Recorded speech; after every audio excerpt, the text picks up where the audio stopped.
looming. God has assigned you a calling and you're refusing it. Creation of man. I've created a golem. Besides prayer, there are other things which can be done. Spoiler warning. The Golem ending isn't just shocking, it's a lie. Buckle up, because this breakdown will rewrite everything you thought you knew. The film begins in ancient times in a city called Prague. A voiceover tells us that when people were dying from plagues and diseases in Europe, the Jews turned to Kabbalah. This was their ritual to call upon a protector who could save them from their suffering one night. Inside a synagogue, the Jews were praying. Mutilated bodies were lying everywhere. The Rebbe, their leader, entered through the stairs and saw a terrifying figure in the darkness. It was the Golem, the creature they had summoned for protection. But the ritual had gone wrong. Instead of saving them, Golem caused destruction and killed everyone who had been part of the ritual. The rabbi, terrified, tried speaking to the Golem, but before he could do anything, a young girl entered the synagogue with a weapon, intending to kill the creature. The rabbi warned her to leave, but she walked forward without fear. From outside the window, we only saw Golem brutally kill the rabbi. The scene cut there. The story then shifts to a Jewish village in 1673, where we meet Hannah, the main character. Hannah had lost her son 7 years ago and had never recovered from the grief. Secretly, she took medicine to prevent another pregnancy. Not because she didn't want children, but because she feared losing another child. Her husband, Benjamin, however, still hoped their family would someday be complete. Instead of focusing on motherhood, Hannah immersed herself in studying religion. Though women were forbidden inside the synagogue, she hid in a chamber beneath it and memorized the rabbi's words. She became especially curious about Kabbalah, a subject no one had spoken about for centuries. Benjamin, the son of a rabbi, supported her. He even stole books from the synagogue for her, though they both knew if anyone found out, there would be serious consequences one day. Benjamin's father told him to remarry since Hannah hadn't given him another child in 7 years. But Benjamin refused, saying he loved Hannah and would never leave her. Hearing this made Hannah proud. Later, Benjamin stole a special book for her, one that described the ritual to summon a protector through Kabbalah.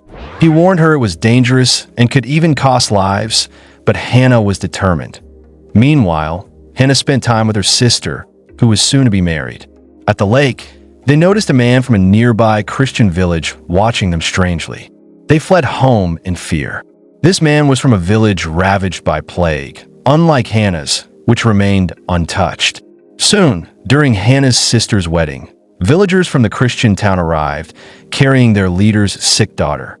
He accused the Jews of practicing black magic to protect themselves from the plague, and even claimed they were the reason the epidemic spread. The rabbi calmly explained that their village was isolated and not connected to others, which was why they were safe. But the Christian leader didn't want explanations. He demanded they use their magic to heal his daughter, threatening to kill them if she didn't recover. To prove his point, he killed a villager on the spot. The Jews were horrified. A woman named Abigail stepped forward, promising to treat the girl, but only under the condition that no one from the Jewish village would leave until she was healed. That night, the men gathered in the synagogue while the women waited outside. The rabbi told them this was a test from God and that they must endure. Hannah, however, stormed inside and argued. She insisted they couldn't just accept death, they needed to fight back. Not only with weapons, she said, but with power. She suggested summoning Golem. Most villagers were shocked, as they didn't even know about Golem. Hannah explained it was a creature made of clay, brought to life by rituals and prayers. In past wars, golems had saved Jewish lives, protecting them from danger and disease. But she also warned they were dangerous, because if the creator lost control, the golem could turn on its own people. Still, Hannah offered to create one herself. The rabbi scolded her, reminding her she had failed to give Benjamin a child, so how could she possibly breathe life into clay? Benjamin was humiliated. Angry, he dragged Hannah out of the synagogue. That night, tragedy struck. Hannah's sister, who had been pregnant, lost her baby after being attacked by one of the Christians. With no one willing to help her leave the village for treatment, Hannah decided she had no choice. She would create the golem. She gathered the ritual books and supplies, shaped a clay doll, inscribed sacred symbols, and placed a scroll in its mouth. She recited the prayers and fainted from exhaustion. By morning, the effigy had not come to life. Disappointed, she returned home. But later that day, she heard strange noises and discovered a child covered in mud holding the same doll she had made years earlier for her lost son. Shocked, she realized her ritual had worked. Golem had been born in the form of a child. She hugged him, believing her son had been returned to her, and hid him at home. From then on, Hannah cared for Golem as her own son, bathing him, dressing him in her child's clothes, and forming a deep emotional bond. Abigail soon discovered Golem and warned Hannah. She revealed the truth. The monster shown at the beginning of the film, the one that killed her entire village, had been her childhood Golem. She was the girl who had once tried to stop it. Abigail explained that Golem wasn't a protector, but a soulless monster that would ultimately kill them all. She begged Hannah to destroy it, but Hannah refused, convinced it could save them. Abigail explained that Golem could only be killed if the scroll in its mouth was taken out by someone's own lips. To test her words, Hannah tried drowning Golem, but he did not die. She then realized Abigail was telling the truth. Soon after, Golem's violent side emerged. Villagers began dying mysteriously, but they believed it was the Christians. Golem eventually fought the Christian leaders' men, killing them brutally and even protecting Benjamin. The leader's daughter recovered, just as Hannah had hoped, and the Christians left. The villagers celebrated Golem as a hero, but Abigail wasn't done. She sneaked into Hannah's house at night to kill the Golem, but he murdered her instead. Benjamin, realizing how dangerous the creature was, begged Hannah to abandon it, but she refused. Fearing for the village, Benjamin told his father, and they prepared a ritual to destroy the Golem. Benjamin lured the creature into the synagogue, where the rabbi sealed the doors and began the ritual. As Golem writhed in pain, Hannah felt the same agony because they were connected.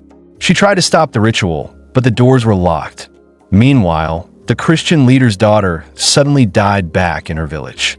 Furious, he led his army to attack the Jews, setting houses on fire and killing villagers.